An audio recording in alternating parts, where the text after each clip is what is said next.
What is up, friends? Season 5 of BoJack was excellent as expected, and the intro sequence had some more great continuity Easter eggs for us to dissect, so let's just jump into it. The first difference we're gonna see that is instead of horsing around playing on BoJack's TV, we actually get a little memorial for Ralph Carney. This is the first time they've ever referenced something in real life in this intro sequence.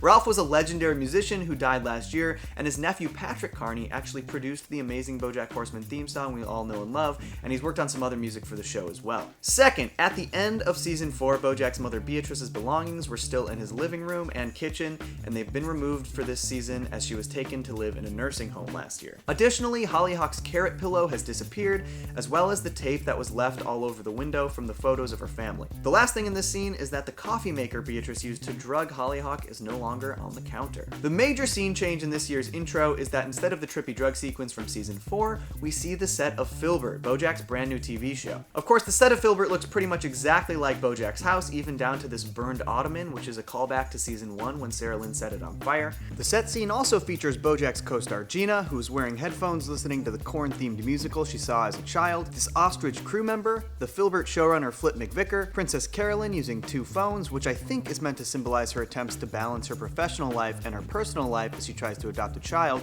and of course, Todd. In the party scene, we've got a couple small changes. Instead of Katrina Peanut Butter, who we saw all of last season, we now see Mr. Peanut Butter's soon-to-be girlfriend, Pickles the Pug. Additionally, here on the TV, we lose the shot of Woodchuck Kudchuck Berkowitz, which is replaced with an episode of Morning Time Holly Woo with a Ryan Seacrest type, who seems to be talking about BoJack's new series, Filbert. Then, between episodes 501 and 502, we get a few more changes. Instead of Ralph Carney's In Memoriam on the TV, we actually now see a clip of BoJack's new TV series, Filbert.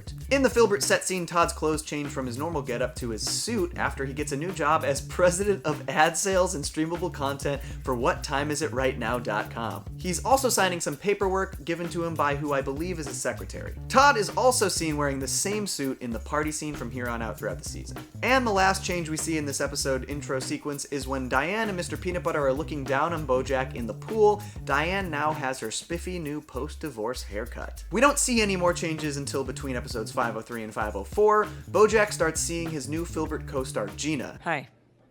Hey.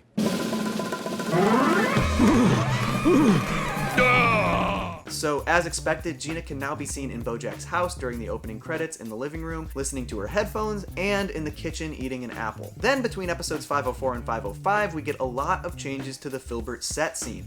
Some new crew members join the set, including the Squid production assistant, Mr. Peanut Butter, who is cast as Filbert's partner Fritz, and the sound guy / boom operator, who is a snake. That's some good physical comedy. Also, Diane, who was hired as a consultant for Filbert to help prevent sexism in the writing of the series. Yeah, you're the lady who's gonna make my show less sexist, right? Between episodes 506 and 507, we get probably the most fun intro changes we've ever seen in the whole series. This episode is framed around Diane's therapist telling her wife a story about BoJack, Diane, and the rest of the crew, but due to doctor-patient confidentiality, she changes the names and identities of the characters. For this reason, BoJack becomes... Bobo, the angsty zebra. And so now in our intro sequence, BoJack is now a zebra instead of a horse. That's funny stuff. This gets pretty detailed too. The framed photos / magazines on his wall that used to show BoJack now feature Bobo the Angsty Zebra, and the name of his show changes from Horsin' Around to Stripin' Around.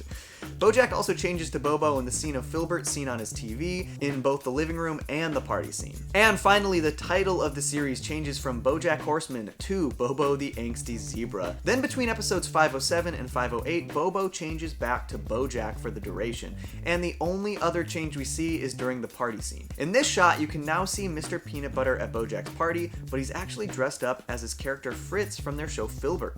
I'm pretty sure that this is to illustrate the ongoing issue BoJack has all season, which is that the lines between his show and reality start to blur. It makes sense since the show is so reminiscent of his own life, and his co-star is the woman he's seeing, and of course all of the people who work on the show are people from his actual real life. They're his friends. This party scene is meant to be part of his normal life, not his TV life, yet a character from his TV life is infiltrating. That's a really, really cool detail. Then between episodes 508 and 509, we get another similar life-blurring detail. Instead of wearing his robe through his house in the morning, BoJack is now wearing his costume from Filbert.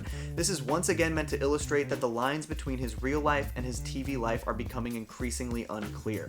We actually start to see BoJack wearing his Filbert costume offset throughout the end of the season. Oh shit, no, it's a costume. I just finished filming a show. Normally, people return the costume. Then, in episode 511, we actually get a unique intro sequence. Instead of the normal BoJack titles, we get an intro for his series Filbert. This is a pretty cool little sequence. In general, I really love seeing the TV series that exist within the BoJack universe, so I enjoyed this. Though it wasn't a real TV show, this kind of reminds me of the Kyle and the Kids intro sequence from season 2. And finally, between episodes 511 and the final episode of the season, we see a couple last changes. Gina is now gone from BoJack's house. She broke up with him because of his drug problem. And then in a drug and alcohol-induced fervor on set, BoJack took a choking scene way too far, viciously hurting her. This was seriously one of the most difficult things I've ever watched on TV, and I feel f***ing awful for Gina. Next, we see that Diane is no longer on set of Filbert. She quit the show after season 1 because she disagreed with the content that they were putting out there, so she's not on set anymore. And the last change we see is that Princess Carolyn is no longer on set. I'm not sure what exactly happens between episodes 511 and 512 to make PC leave the set, but I think it actually is more likely to do with what happens in the final episode of the season. After What Time Is It Right Now folds and Filbert is canceled, she bails pretty quickly instead of helping to find a new home for the series. She also finally gets to adopt that child, and her priorities are bound to change when this major life event occurs. And that's it, folks. Some really great details in this year's intro sequence. I really enjoyed dissecting it this time. I particularly love the ways that BoJack's real life and Filbert started to cross over and the ways they portrayed that in the sequence. So I hope you enjoyed this year's video as much as I enjoyed making it. Make sure to also check out my BoJack Season 5 review, and I've actually got a few more BoJack Horseman related videos that I'm writing that I'm really excited about, so expect those within the next week or two. Do all the comment, like, and subscribe stuff. Season 6 hasn't been announced yet, but I think it will probably be announced soon. I think we can all expect it to happen. So look forward to another one of these videos next year. Alright guys, catch you next time. Johnny! Two cellos.